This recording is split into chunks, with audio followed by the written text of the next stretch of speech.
In this tutorial, you'll see an overview of how AssetAccountant works with Sage Intacct, specifically for use in the UK and as it relates to fixed asset depreciation.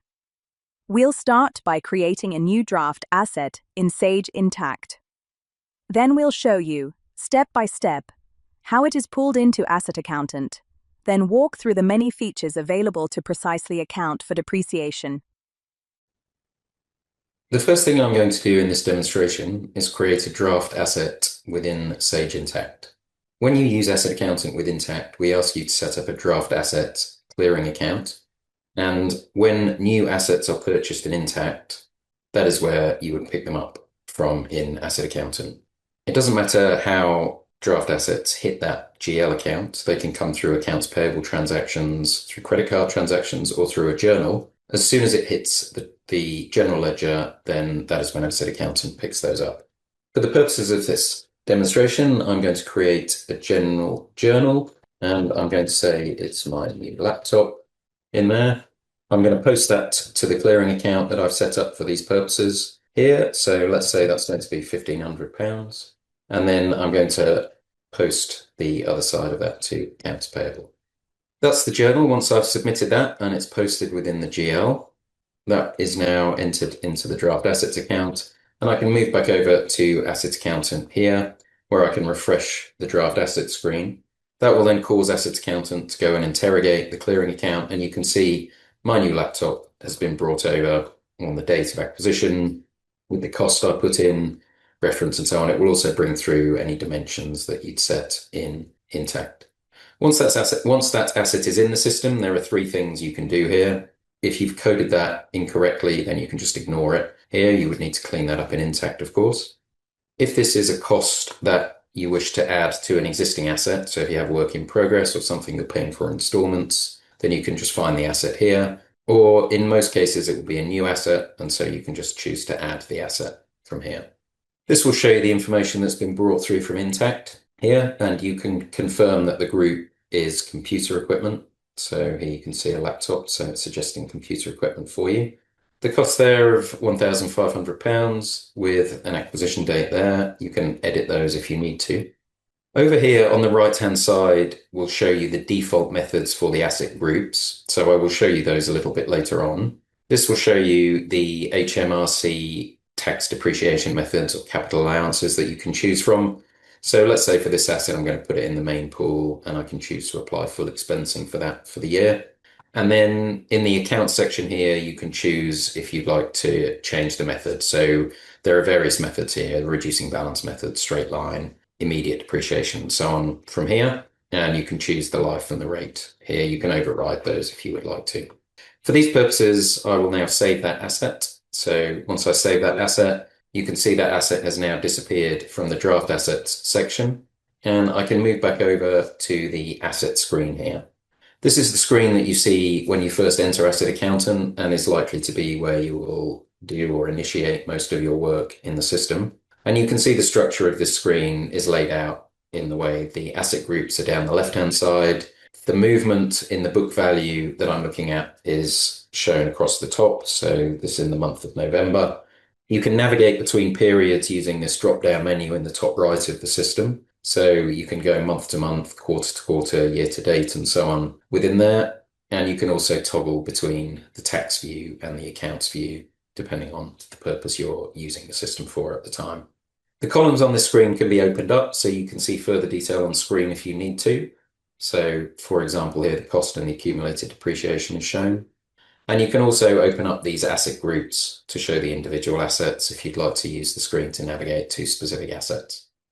Before I go any further, I will show you the details that are available in the asset group screen. Here I'm going to navigate to the computer equipment group screen, and you will see it is structured with some information to do with the assets that are currently in that group at the top, showing the cost and the current written down value. Then you can have the settings, the name of the group, a description. It's also possible to put in a parent group if you'd like a hierarchy within your fixed asset register. And then down here is where you set the default methods. So you'll recall the default methods that were shown for the laptop that we brought in from Intacct were as shown here. And then at the bottom of this screen is where you set the details to do with where you want the journals to be posted in Intacct. So you can see for computers, the cost account is 15,660 here, and so on. So that's the asset group screen. As I said, you can also open this up to see the individual assets. So we'll scroll down and we'll look at my new laptop in here. This screen is available for every asset. So if you need some detailed information about any particular asset, you can always navigate to the screen, which has a comprehensive set of information about what the treatment for that asset over the course of its entire life is. So you can see here the structure of this has got the name, the reference at the top, and then these tabs here. So there is a tab for accounts, and this has a schedule of the depreciation over the whole life of the asset. So as soon as the asset is in, that gets calculated, which means when a journal is run, that it will just pick up the information for that particular month. So you don't need to do the calculations each time you run a depreciation journal.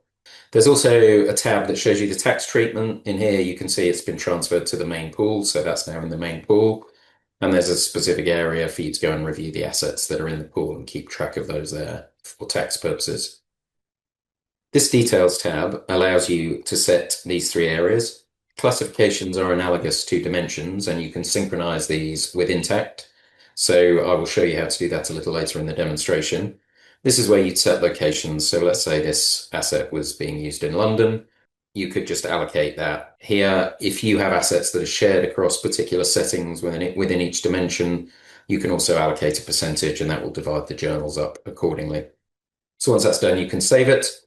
There is also the option to have custom fields here. So you can have as many custom fields as you like. You can put in serial numbers.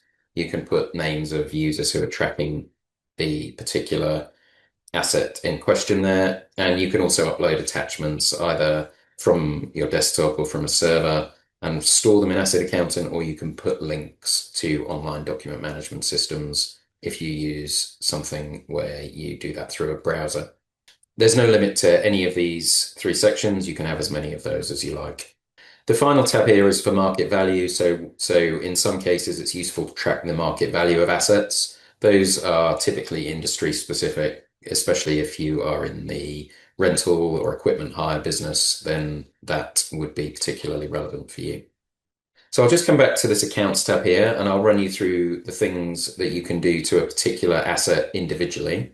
I will go through the actions menu shortly. Before I do that, just to point out that if you are managing large volumes of assets rather than doing them one at a time, it's possible to do all of these things through bulk actions over here, and I will come back and show you that shortly. Firstly, I'll just run through these action menus just so you can see the power of the functionality that's available within AssetAccountant.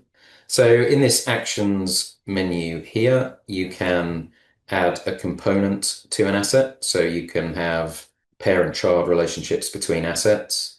You can add quantities. So that's useful if you have, for example, 100 chairs in any particular asset, or if you've got land and you want to measure it by acre and so on. And that enables the partial sale and partial write-off calculations that are available down here. And in those cases, you would just say, we're writing off 20 of my 100 chairs, for example, and then we will do the prorated calculation before posting that back into Sage Intacct via the journal. AssetAccountant also lets you manage leases, or if you have finance arrangements for the purchase of assets, you can include those there. That is the subject of a separate detailed video, so I will not cover that in this video. If you'd like to see information on that, then those videos are available on our website at asset.accountant. This section here is used for a few reasons. The most common is for assets under construction or work in progress. And the additional cost feature lets you build up the value of a cost through an asset through installments. So if you're paying for an asset via a number of different payments, then you can just keep adding cost to it. And then when it's ready to be put into life, you can just give it a first use and transfer it from one asset group to another. You can also use additional cost for capitalizing repairs or maintenance cost, either for book or for tax purposes, if you want to capitalize a cost rather than expensing it through the P&L. Finally, at the bottom here, this is where you can initiate a sale or a write-off of an asset. If you're selling an asset, for example, here, you would just put in the date of sale and the proceeds. Asset accountant will then work out the profit loss on disposal and post all of that as part of the next journal that you push to Intacct. So that actions button allows you to take those actions to the asset as a whole. If you want to deal with this just for accounts or for tax purposes, there are some specific menu items here that you can do. So if you would like to do one of these things for accounts, then you can just use this menu. The things that are available here are reassessments. So if the residual value has changed, or you want to change the method or the life partway through the asset's life, then you can reassess it. We also support revaluations and impairments. So if you are revaluing assets to market value and you need to track revaluation reserves or losses to the P&L, Asset Accountant has specific functionality for those. And if you impair assets, likewise, we do allow you to impair assets and then do the calculation when you want to unimpair of the maximum value. Adjustments are for the situations where you just need to make changes to the cost or the accumulated depreciation of an asset. There are always times where the flexibility is required, so that just gives you the ability to make changes if you need to. And then make good provisions will add to the value of the asset, typically used for leasehold improvements or for right of use assets where you want to have a provision for making good the asset at the end of its life. So those are things you can do at the accounts level. Now I'm going to go back to the asset screen and show the reports that are available. Over here in this left-hand menu, there is a reports section. This will show the standard reports that are available in the system, and you can see there are a number of these available for depreciation purposes. Acquisitions and disposals, for example, you can have a forecast depreciation, and we do also do the asset group summary for your disclosures or the asset summary. I will run an asset summary for the purposes of this demonstration here. Once you choose to run one of the reports, you choose if you want that for accounts or for tax, and then the period you'd like to look at. The reports are available in PDF or CSV. I'll run a PDF report now, and you'll be able to see what that looks like. So the PDF reports have totals and headers and footers. You can put your logo on there if you like. These tend to look nicer and they're formatted for purposes of sending to people you just want to give these reports to. The CSV reports, as you'd expect, come out in a granular list of the transactions more in a flat file for you to do some work in a spreadsheet or some more analysis on the data that comes out of Asset Accountant. You can also get consolidated reports. So a number of these reports are available consolidated, where you choose the entities you'd like to look at and run consolidated reports. And the other way you can get data out of Asset Accountant is in this Assets tab here. This has a number of uses. So if you want to search for an asset by name, you can search by name. You can also look up codes and so on. You can also look up assets by location. So if you wanted to filter them, so let's say I want to look at my assets in Birmingham here, and then you can sub-filter so you can get a granular list to show me all my motor vehicles in Birmingham and so on there. And this screen also lets you choose the columns you want to look at. So if the standard reports didn't have exactly what you wanted in there, then you could run the report and choose the columns that you want to look at. And then once you've done that, you can export the columns that you've displayed, or you can export everything, or these templates for doing bulk actions. For illustrative purposes, I'll download the bulk disposals template. So this will show you for the assets I've selected here, my motor vehicles in Birmingham, and I can just fill out the disposal date and the proceeds in here.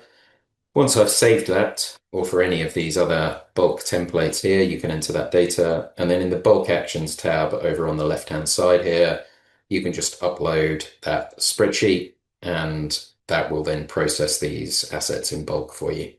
As you can see here, there are a number of things you can do in bulk for asset depreciation calculations, as well as managing assets or leases. There are detailed videos on each of these available on our website if you're particularly interested in one of them. The next thing I'm going to do is cover journals. So in this journal screen here, this is where you create the journals in Asset Accountant. You can see I've already created one journal to the end of the month I'm recording this, November 2025. The way that journals work in Asset Accountant, that every time you create a journal, it will show you the changes since the last journal. This means you can only create a journal from the same date or later. You can't go back and change earlier periods. So I will now create another journal to the same date, to the 30th of November 2025. And that will show the movement in the register in the period since I've been making the changes in this demonstration. So you can see what's happened here is the cost of the laptop that I brought in of £1,500 is being debited to the cost account set at the group I selected, which in this case is computer equipment, and the clearing account is being cleaned out to zero using the credit there. If you want to review this, you can look at show details and that will show you the specific assets in there. And then once you've reviewed that journal and you're happy that this should be posted, then you can just select to post that to Sage Intacct and that will post the journal directly into Intacct from AssetAccountant. Finally, I'm just going to look at register settings. So within register settings, there are various things you can do to help manage assets. From here, you can change some of the settings. So you can choose if you want depreciation daily or monthly. You can have AssetAccountant auto number assets and so on. We do also cater for non-standard periods. So if you have 4 weekly periods or 445 and so on, then you can set that there. Depreciation methods allows you to choose the method you want to run, or you can also create your own non-standard method if you do have those. Users, there are 3 levels of users in AssetAccountant. So you can see here the 3 levels. The manager can do everything that I've shown you in the system. So the manager can do everything. A registered user can only manage the assets. So they're not able to change settings or invite other users. And then a registered guest is read only. In classifications here, this is where you can set these up within AssetAccountant, or you can choose to synchronize these with the dimensions in Intacct. As I say, these are analogous to the dimensions. So when you set up the integration, generally what people do is choose the dimensions that are relevant for assets and then pull those across from Intacct into AssetAccountant, which you do from here. And then finally, the integrations tab is just where you set the initial integration with Intacct up, and then you can configure that from here. So what we've looked at in this video is setting up a draft asset in Intacct. We've then pulled that across into AssetAccountant, given it its accounting depreciation treatment and its tax depreciation treatment or capital allowances as laid out by HMRC. Then we ran through looking at reports and what you can do with assets at an individual level. Finally, we looked at journals and how you post those back into AssetAccountant. Thank you for watching this video. If you would like more information on any specific area of the product, more detailed videos are available on our website at www.asset.accountant.